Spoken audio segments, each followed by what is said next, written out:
Hello there, YouTubers, and welcome to another DrCassette video.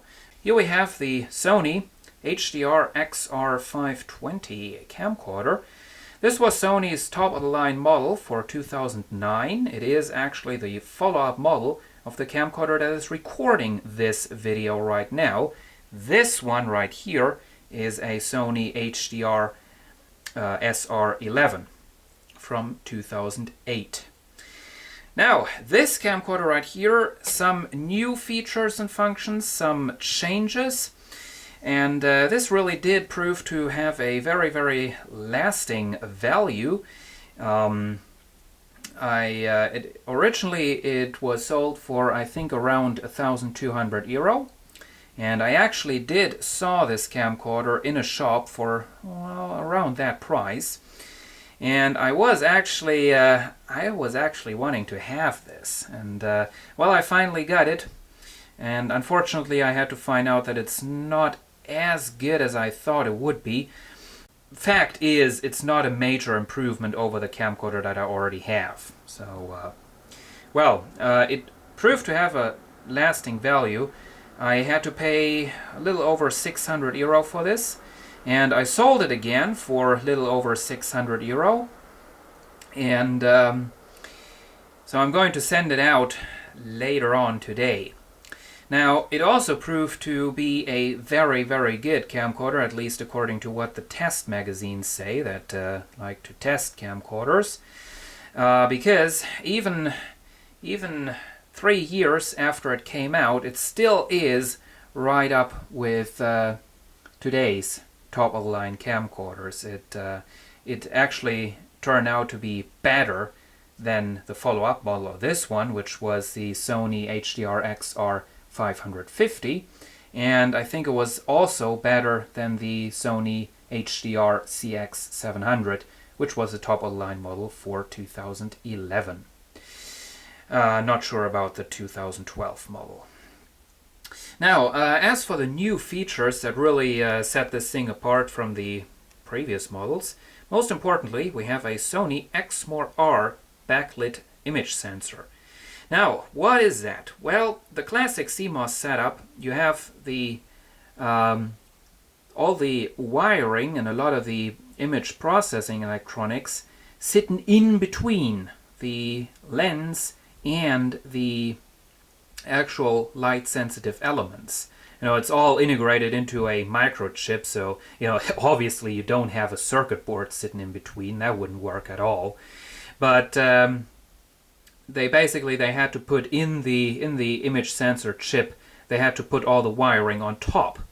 Now, Sony fixed that with the XR sensor, a backlit sensor, where the setup is reversed so that the light can get directly onto the sensor. And that is a noticeable improvement. This is a very good camcorder in low light situations, I really have to say.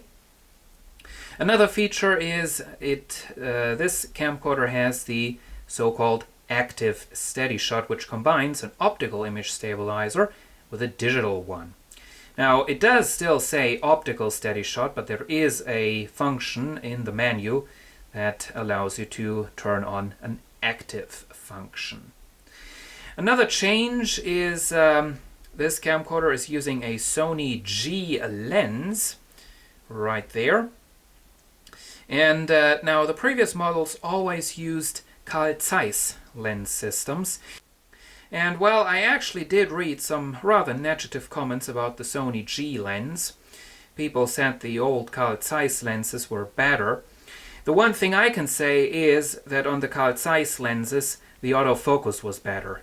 This camcorder, what I noticed is it has a very hard time focusing from distance shots onto macro shots. Sometimes it just plain doesn't work, which is pretty bad.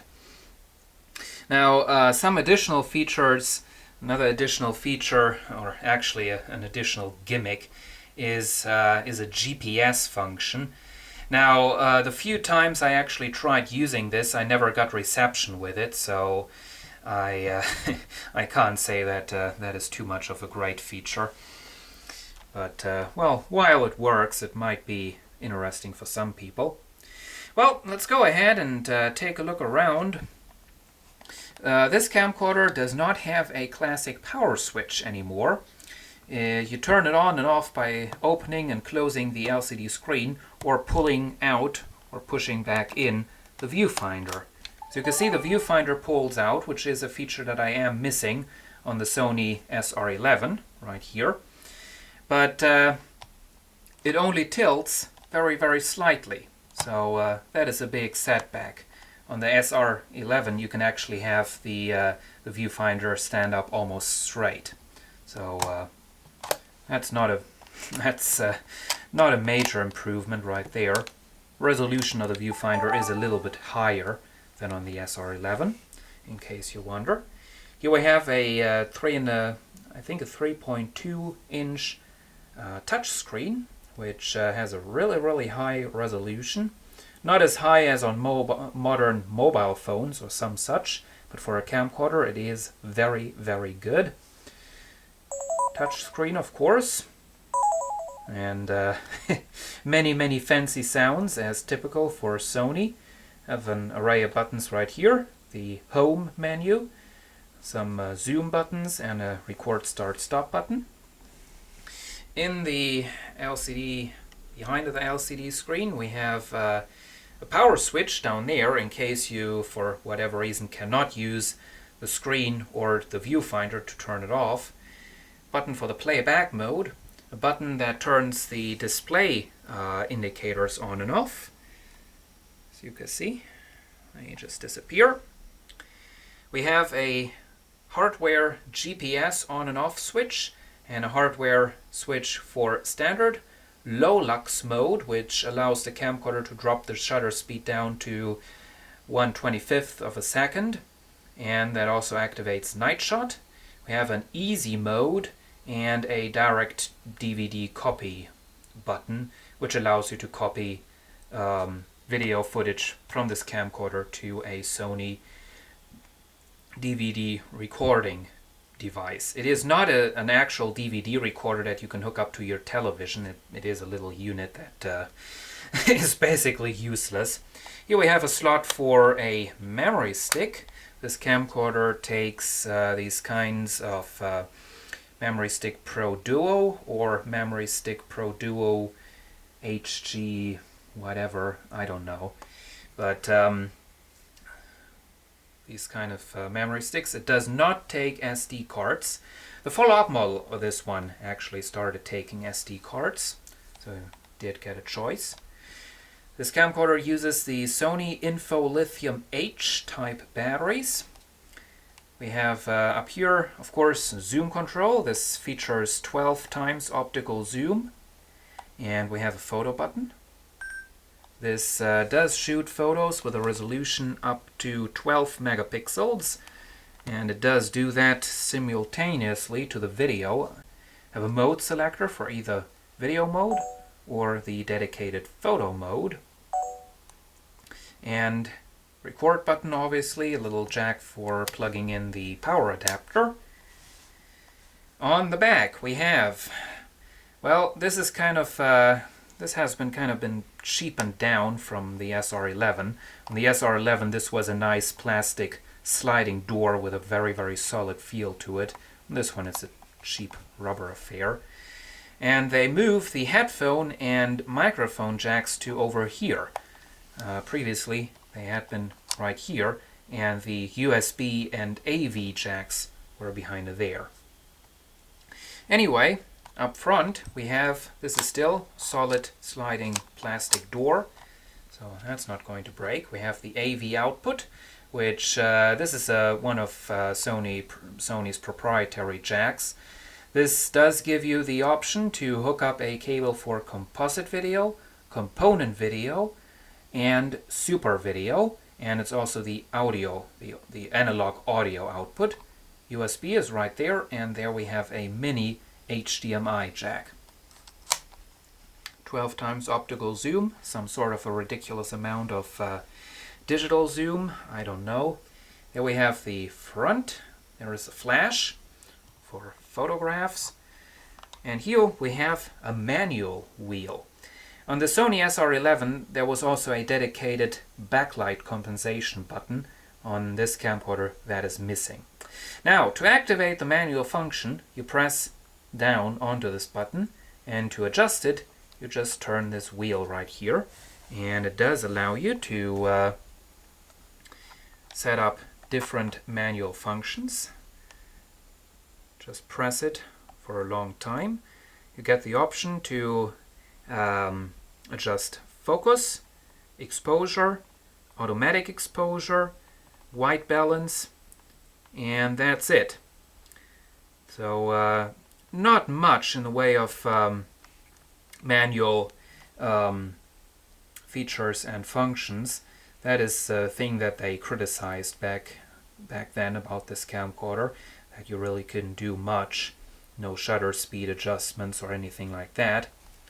Up on top we have surround sound microphone, the Sony proprietary active interface shoe for mounting accessories such as microphones and video lights. Advantage of the system is you don't have any additional connections, like when you hook up a microphone you don't have the cable going to the camcorder, and when you have a light or a microphone that requires power, that is all being supplied by the camcorder. Well, that's actually kind of convenient, if you can live with a little disadvantage that you can only use Sony equipment for that. There are adapters available that turn the active interface shoe into a regular accessory shoe. You can find those on eBay. Now we can just briefly take a look into the menus. You can just put this to English so that you can actually see what this is all about. There we have it.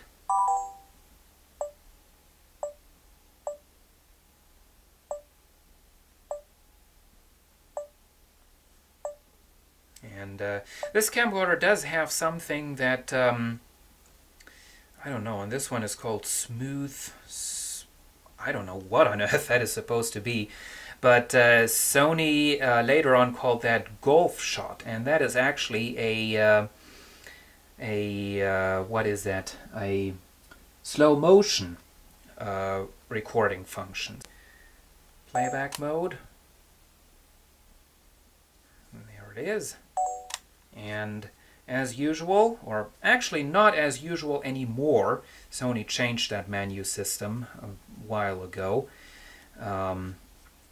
We have the home menu, which allows you to adjust everything, and we have this menu right here, which just allows you to access all the camera functions. A lot of the things in here do double the adjustment, the manual adjustment on the front of the camera. And this does record in high definition, of course, in the AVC HD codec, up to 60 MB per second, I believe. And, well, here you can see it. Another difference is this does have a smaller case than the SR11. The unfortunate thing is it does not fit into your hand anymore as well as the SR11. And if you have a microphone or anything like that mounted on the accessory shoe, you'll really get into trouble with your fingers and not touching the connected accessory and stuff like that. So things are getting quite cramped on there, which is kind of a bad thing. Another thing, as I said, the autofocus is not as good as I would like it to be. And well, that's basically it. It is a nice camcorder, it's just not too much of a big improvement over my SR11. If you're looking for one and you say, I have small hands, or I don't care for things being a little small, this really is a good choice for you. And yeah, so hope you've enjoyed this video, hope it was helpful, and thanks for watching. See you again soon.